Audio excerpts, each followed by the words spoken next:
是比如老师讲课，就觉得说可能进度讲不完了，说好剩下的课课外班再说，然后直接发个二维码来了。1200多万的这大学生，对，鼓励大家这个勇敢的闯入家政行业。家政。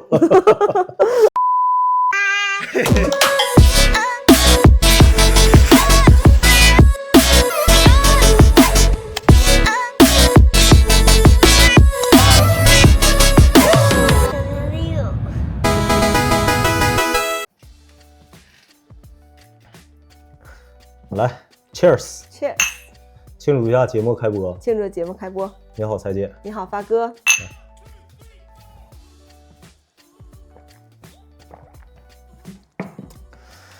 Hello， 大家好，我是发哥。Hello， 大家好，我是彩姐。欢迎来到我们频道。我们是一档分享生活经历、见闻趣事的轻松聊天节目。行，那咱们直接进入主题呗。好的。现在因为再有几天，马上就到2025年了，是吧？对。2025年，彩姐有什么新年计划或者新年愿望吗？我的新年愿望呢，就是想去多多的地方去旅游，然后去看一看不同国家的一个风土环境、风土人文吧。风土人文。对，发哥，那你呢？我2025年这个，其实我还是想，这个最大的这个愿望还是咱们能，移民成功。移民成功对，然后这个说到移民，这个彩姐有没有比较倾向的几个国家？印象里的，你说说。印象里的，对，我觉得可能华人去的比较多的，第一就是加拿大。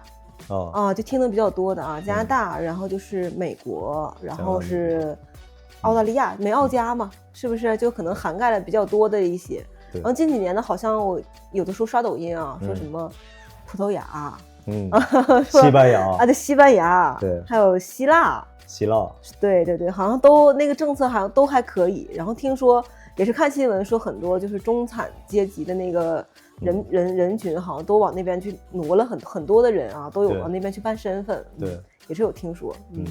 但现在，你知道，彩姐，你知道今年就是从2024年到2025年，你知道这个移民，你上边提到这些国家，他们这个移民，这个是属于整体也是趋于越来越开放，还是越来越收缩？这个你有知道有了解吗？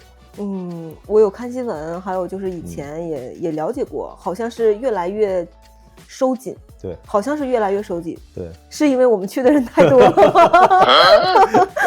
对，是因为我们去太多了。对，那个印度人去这些国家去的也都比较多。整体这个趋势，整体刚才彩姐说这些国家整体这个趋势还是面临各种政策收缩，然后主要也是就是疫情过后嘛，疫情过后各个国家的这个整体这个经济的氛围，可能大家都是多多少少有一些下滑，对，是吧？是的。然后这个涉及到移民，可能前些年这个上面说的这些发达国家移民的这个人数也比较多，然后也或多或少产生了一系列的这个社会问题，是吧？然后这也促使这个上边说这些国家逐渐的在把这个移民的这个口子在逐渐的在收缩了，我们的采购。然后上边刚才彩姐你说那些国家，这些国家你都有这个详细的这个对比或者了解过没？那我没有，但是气候上我有对比过。这个作为一个这个地理坐标偏北长大的，还是喜欢稍微向往稍微暖和一点的地方，是吧？是的，是的，来干一杯。你就像欧洲加拿大呀，我觉得他那边可能下雪也是挺冷的，包括芬兰，因为我看到那个。就是也有一个是一个主播吧，他好像他接他妈妈去芬兰，然后发现他妈妈也穿着羽绒服，然后冰天雪地的，虽然就看了极光，但我觉得好像也没有那个移民那么特别好的感觉，有点冷是的，对，给我这种感觉。你说到芬兰之前我去这个俄罗斯去看极光的时候，其实这个芬兰，它离俄罗斯它俩非常非常近对，包括这个看极光这个几大圣地，其中就是芬兰那边这个赫尔辛基，它那个首都赫尔辛基那其中也是一个看极光的这个世界上比较著名的一个目的地，还是挺浪漫的。对，然后浪漫是一方面，最关键是你说的这个。你刚才说的这个，一个是冷是吧？对，另外一个这个你可能没太关注到芬兰它这种就是它那边人普遍对这个人与人之间这个他们会保持一个这个距离感，就是你看他们，我看一些视频，就是他们所有在大街上啊，就是人和人之间隔的这个距离基本上都得2米开外，就是2米开外排一个队，对，基本上我了解到的，我之前看过的，可能就是给我感觉就是这个地方如果要是往这种地方如果要是走的话，旅游我认为是可以没问题的，但是如果要是说这个移民的话，可能除了这个刚才彩姐说的这个气候原因以外，就是人，我觉得咱们还是尽量能去一个热情一点的，是吧？热情一点，这个人与人之间可能包容程度更高，是吧？然后这个热情一点，这样大家待着可能心理状态也能好一点，对，是吧？我也听说好像他那边抑郁的人还蛮多的，是吧？对，行，然后这个我说说这里边刚才咱们提到这些个国家。这里边这个国家，刚才你说的这个有美国、加拿大、美加澳，然后还有葡萄牙、西班牙、希腊，对，是吧？这里边讲到这个西班牙最近刚刚把这个黄金签证，应该是已经给取消了。又取消了对，已经给取消了。就是说，因为普遍整个一个欧盟。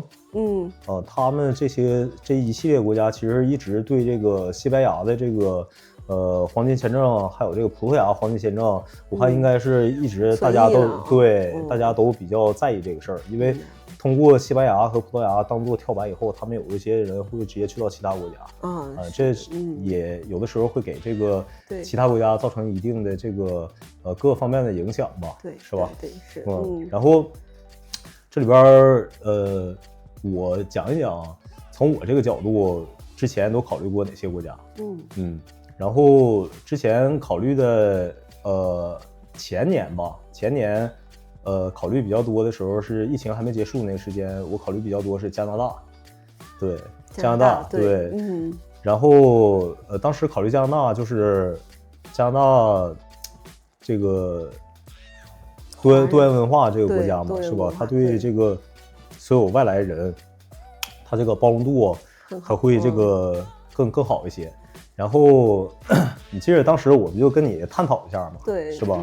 就是咱们如果要是有一天如果涉及到想要走的话，然后咱们去哪儿？去哪儿？你记得当时你是怎么说的吗？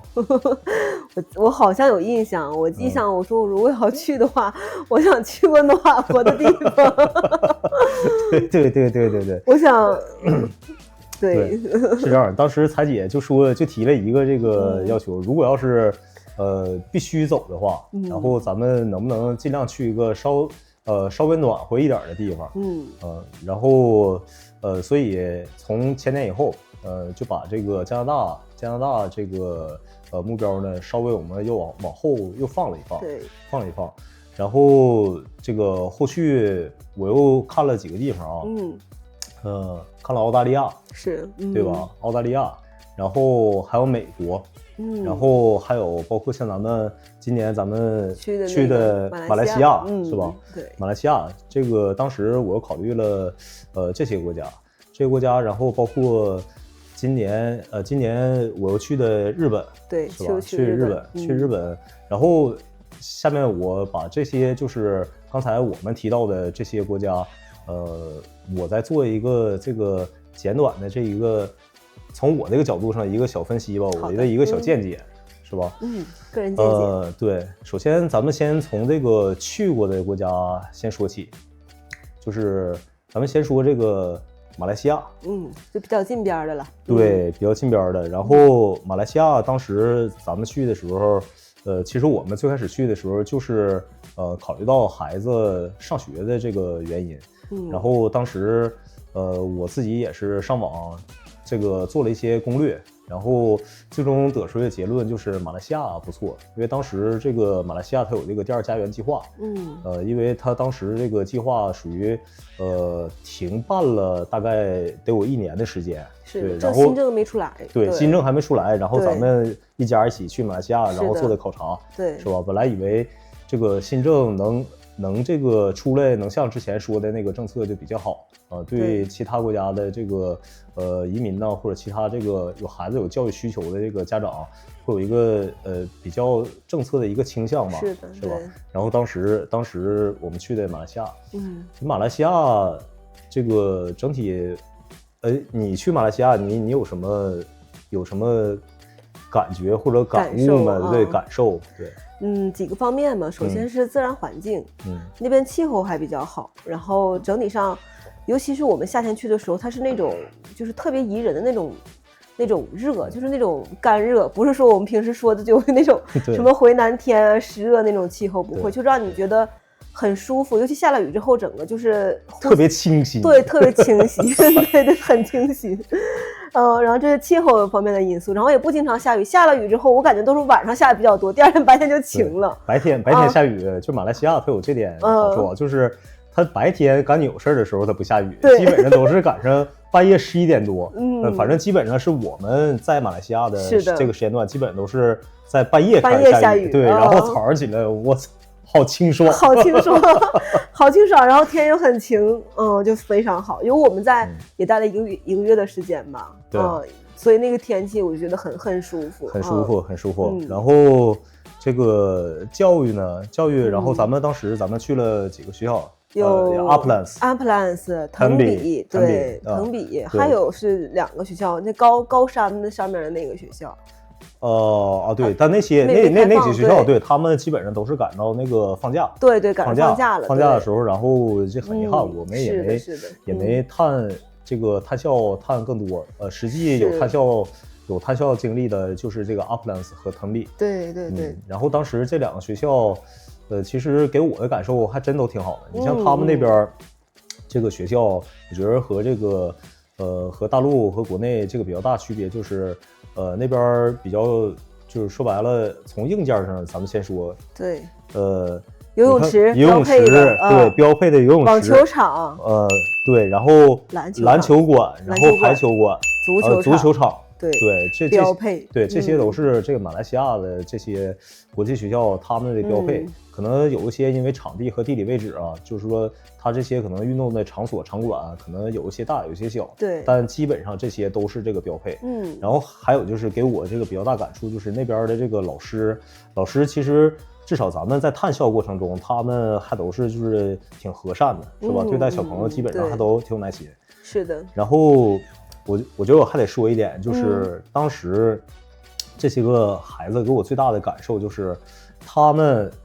在马来西亚上这个国际学校的这些孩子，因为你看也是各个国家的这个孩子都有，然后他们基本上你看，就是有那种傻玩的那个感觉啊，就是有这个很充实这个童年嘛，然后。你看这帮小孩就是10多岁的，是吧？他们自己一人拿一杯可乐，然后踢足球，你记着那个画面吗？是的。对，然后这个给我这个感触挺深的。然后包括你看他们在这个校园，虽然说每个校园吧，这个都不大，操场也都不是那么特别大，但是他们你看就是稍微大一点的，包括这个初中生他们基本上你看就是非常自如的用这个英语沟通，对，这些会多少会给我一些触动，是吧？是的，而且我觉得说实话，我是这么多年教育出来的，上了好多年的学，但是就感觉现在上学不开心了。但是在那边的话，就感觉那帮孩子们，哇，就是很阳光，散发出来浑身那种。第一是自信，第二让我觉得就非常阳光，然后就每个人就感觉，哎呀，感觉我是最棒的。然后一到下课了，4、5个人在一起就讨论，然后有的时候都坐地下，一到放学的时候，这帮孩子书包一撇，都往地下一坐，等着校车来。我说这样在咱们这边，我感觉好像是都给我说背后，对，是这种感觉，然后关于这个马来西亚，马来西亚这个我和彩姐还有一些不太愉快的这个经历。是的，当然这个经历咱们留一个话题，留一个话题，然后咱们以后的话。咱们单独讲一期这个马来西亚当时这个给咱们带来这个神奇的这个经历。这个经历我先说啊，我先爆个小料，这个经历是稍微有点负面的，甚至来说是很负面的。这也是最终影响这个马来西亚对彩姐在彩姐这个心目里边这个定位啊，其实对这个有很大影响，很大的影响，很大的影响。好，那咱们接下来再说一说这个泰国。对，所以刚才咱们说这些国家里边，其实这个把这个泰国漏了啊，对，泰国漏了，对，泰国其实先干一杯，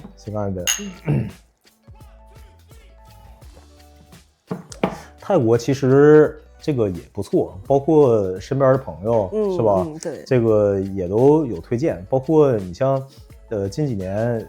这个我本身基本上每年我都会去泰国嘛，是吧？去泰国，去玩一玩。然后当然这个彩姐因为工作比较忙的这个原因啊，所以说比较热爱工作，所以说是的这方面可能之前这个发哥就是溜达的相对来讲频率稍微高了一点。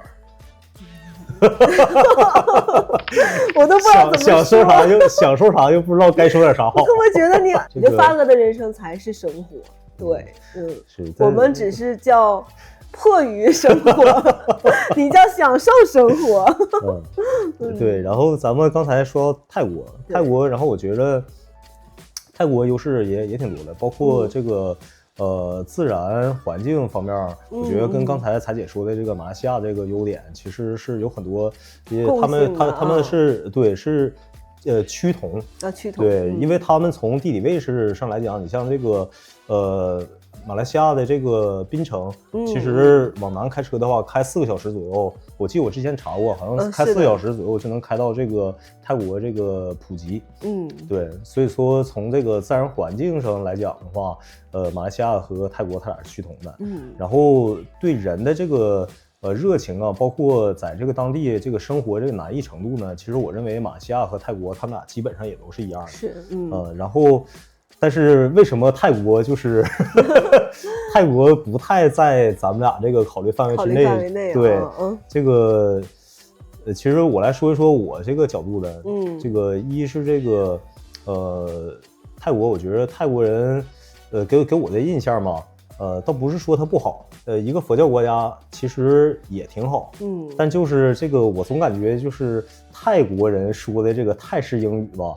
我就不是那么能听得懂，对他这个泰国英语这个口音吧，相对来讲就是会比较稍微浓一点，对。然后剩下其他这个泰国反正在咱们这块基本上就是没那么太考虑，我们平时听得多的比较是英音和美音，对，多一些。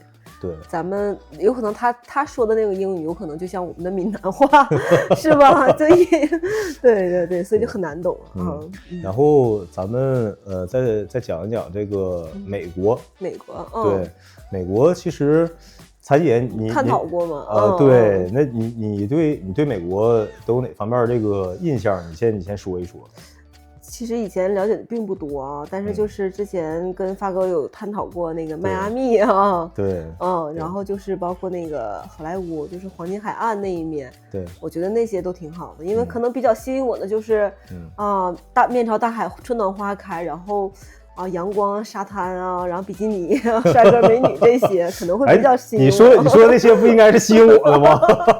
我说帅哥美女都涵盖了，对吧？然后但是彩姐可能之前始终这个觉着美国可能对这个是受一些这个媒体舆论方向的这个导向影响，是吧？总觉着这个自由美利坚，枪击每一天，是吧？在彩姐这个印象里边，基本是觉着不安全呐。你敢瞎说？对，先说，先毙了你，先搂一梭子再说，是吧？然后美国其实我有几个朋友在美国，然后他们基本上你看在洛杉矶的有，然后在纽约的也有。然后在这个金山也有朋友，然后从我朋友的这些朋友们的这个角度给我回馈，就是他们也有通过上学去的，然后也有这个现在暂时是以这个旅游签，之前以旅游签入境的，是吧？然后通过其他的一些正规的方式，然后他们也是在努力积极的这个争取改变身份，对。然后从他们这个角度来讲的话，其实美国也很好，也很好。所以说，这个美国其实，在我的印象里，就是因为毕竟它还是这个世界闻名的灯塔，对，然后还是世界这个科技之巅，科技之巅，这几个词儿是不是都还行？可以。对，所以说这也是比较吸引我。再一个就是，美国它这个。可能各方面，你要是说，因为咱们人基本上都面临各种这个生老病死，是吧？咱们都这个人生一辈子，对，肯定都是不可避免。然后你像世界上最发达这个医学啊，肯定还是这个美国还是榜首，是的，这是毋庸置疑的。有一些最先进的这个医疗科技，它还是美国先研发出来的，然后其他国家可能要过一个阶段嘛，是吧？它才会有所这个传递过来。是的，然后美国像刚才彩姐提到的这个迈阿密，这都是之前我比较倾向的。对，一个是迈阿密，然后迈阿密附近还有坦帕，坦帕就我说可能你都没太做过了解。对，坦帕，然后这个还有那个奥兰多，然后。这个他们几个城市基本上都相当于中国的这个三亚，对，他们这个气候都非常好，然后居住人群基本上都是以这个拉丁美裔就为主，对，所以说拉丁美裔天然就是比较热情，能玩好动对。美国之前考虑过城市还有休斯顿，休斯顿一方面它是这个大伙都知道，休斯顿它有这个篮球。是吧？休斯顿火箭，对火箭，然后它还有这个 NASA， 因为你知道它为什么叫休斯顿火箭对吗？这个真不知道。因为美国那个 NASA 那个航空基地，它就在休斯顿。对，它还是航空城。对，休斯顿还是航空城。然后它还有这个，就是休斯顿还有这个美国最大的整个的一个医疗的一个中心，研发中心。就全世界最顶尖的这个医疗研发，基本上它都在休斯顿，就相当于类似像那个硅谷的那个对，它属于医疗界的硅谷，对，这个定位非常对。然后再一个就是休斯顿它那个房价吧，房价这个我觉得也是比较吸引我的。它那边基本上房价你平常的话，你就是30-40万、40-50万美金，你也买得到。并且居住的这个条件还非常好，对，然后这个也是比较吸引我的。然后像其他朋友提那些就是旧金山呐，然后还有这个洛杉矶那些，虽然说也挺好，但是说实话，人太多，对，那华人都比较多，对，这就是可能会带来至少我觉得对咱们来讲的话，对，可能这个吃的这方面呢，可能。这个吃的饭店这些可能相对来讲就比较可口一些，对，但是华人就比较多的这个地方，是吧？这个反正也不是我特别想去的啊。我们不至于要说到哪个区一定要说中文，是不是？对，然后还有就是澳大利亚，澳大利亚，是吧？然后说到澳大利亚就回到这个最开始。这个我跟彩姐我俩沟通这个话题的时候，然后彩姐就说，咱们如果要是非得走的话，能不能尽量去一个相对来讲暖和点的地方，对，是吧？然后暖和点的地方，我就一顿 Google 是吧？对，然后按照这个彩姐这个提供的这个要求和这个向往这些个关键词吧，然后最终我选定的这个目前来讲对咱们。还是比较倾向的这个目的地，对，就是这个澳大利亚，是吧？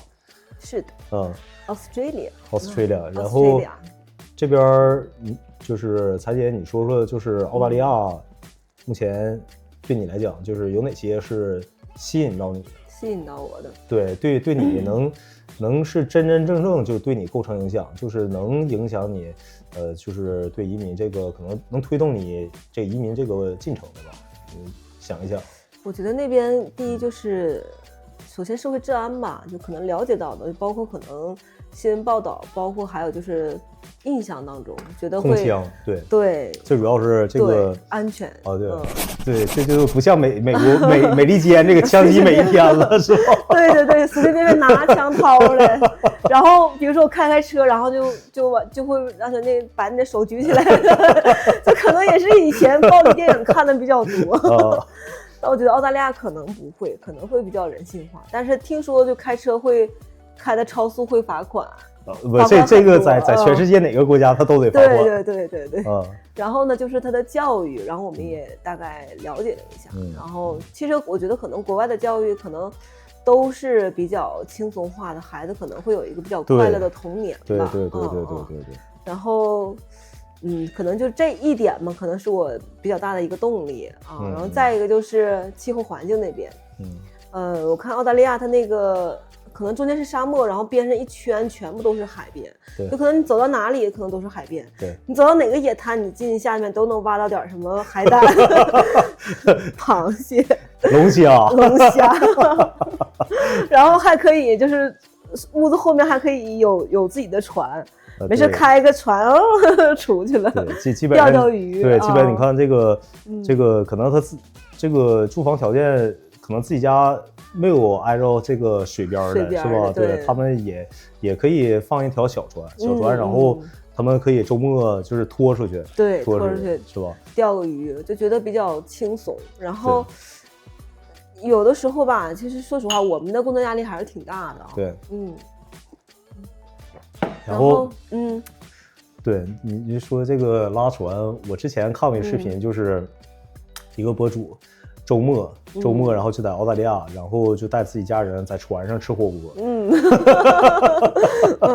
可以。这生活挑水上呗。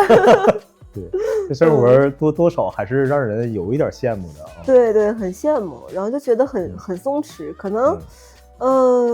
你说什么是人生目标呢？或者什么是你阶段性的目标呢？你可能就是开心快乐每一天，因为现在觉得你看疾病啊，包括意外很多，但我们要享受每一天，让每一天都变得很快乐。所以就是享受当下，能走就赶紧走了，能去就赶紧去啊。对，然后那我再补充。好，发哥你说啊。澳大利亚首先吸引我的就是这个教育，教育，当然它这个教育，它不像美国那种就是精英教育啊，然后或者是当然它也有类似于就是私校这种，对，包括咱们看过这些视频，是吧？澳大利亚也有很多私人学校，这个教育水平、教育质量也都非常高，对，但这个比较吸引我的可能就是这个免费的这个公立教育，对，当然只要这个你以一种这个合理合法的身份进入到澳大利亚的话，它会有这个免费的这个公立教育，对，其实这个公立教育，其实免费这一点我就觉得就已经很吸引我了，就非常香，是吧？其实在咱们国内虽然说是义务教育，是吧？但其实人情社会嘛。对，总是要有一些这个年呐、节呀，是不是？对，总是要有一些这个这些方面人情方面的一些这个支出。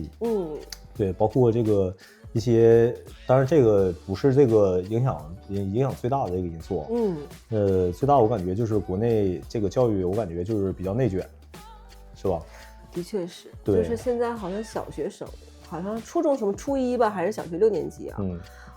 就我们朋友说好像是，比如老师讲课，就觉得说可能进度讲不完了，说好剩下的课外班再说，然后直接发个二维码来了，你不管你同不同意，你进不进去吗？你去不去吧？上课不讲完，你不讲完不是你的事儿吗？这个感觉这个不光是给孩子出题，这个主要是给这个家长出题。因为对呀，二维码只能家长看着啊，家长自己看着办。对，所以说这个面对国内孩子，一些上学的一些这个压力吧，从我的角度来讲，这个非常不希望就是孩子，过上这种就是压力比较大的生活，对，是吧？还有一点，还有一点就是，我们之前探讨过，就是说那个进军家政行业。对，这个之前可能国家的这个相关部门，这个说了一下，然后这个鼓励2025年的应届毕业的1200多万的这大学生，鼓励大家这个勇敢的闯入家政行业，家政。然后，这个咱们孩子说白了，咱们也没希望他特别优秀，是的，所以就别在这个家政行业跟大家抢饭碗了，不抢。对，是的。然后，如果要抢的话，何必挨那么大累呢？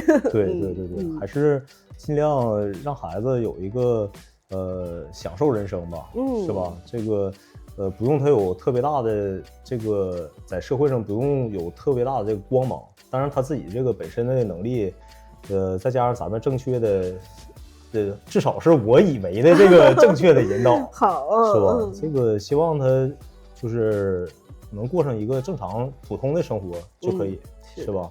然后，包括对，刚才咱们没说的就是这个整体国内这个教育的氛围，然后孩子比较累，家长也比较累。然后最关键是这个孩子，可能我身边这个听说过的，或者间接在新闻上看到过的，是的，就是孩子压力比较大呀，然后就是导致孩子可能有一些轻微抑郁，是吧？这是现在这个普遍这个学生面对的，还有这个家长面对这个最主要问题，就是你学的好不好都无所谓了，但你至少你别学呆了，或者你别抑郁了，是不？你要死要活的，对，你到最后上个学，那是图什么？是不是？还有就很多学生，就是很多，就是我那天跟我的朋友去吃饭，他带了一个朋友，他和他朋友的孩子在初2或者是初3啊，就这2个年级，那孩子一到学校门口就吐，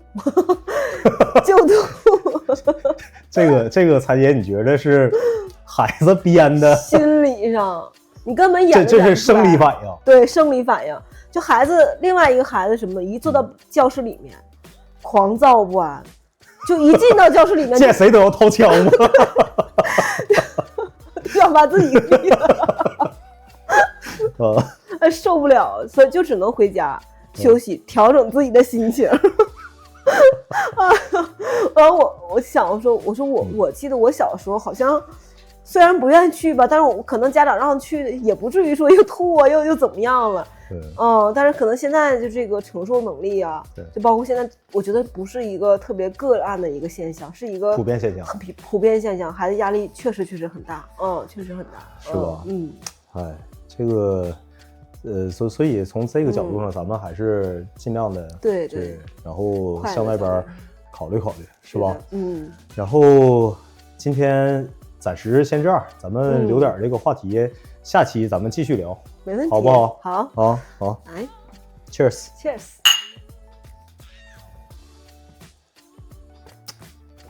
对了，这个还有一点咱没说呢啊，这个由于我们是一档这个新的这个节目，然后如果哪里做的这个不到的呢，欢迎大家及时的这个。指正反馈，对，给我们反馈。然后，如果大家要是喜欢我们节目呢，欢迎大家点击订阅，收藏，然后并且在评论区里边留言，然后告诉我们这个一些关于你们关于移民方面的，对，有一些什么想说的，或者说有一些什么想要分享的，你可以随时告诉我们，是吧？然后关于第1期咱们暂时就先这样，好，再见，再见，记得订阅我们哦。拜拜。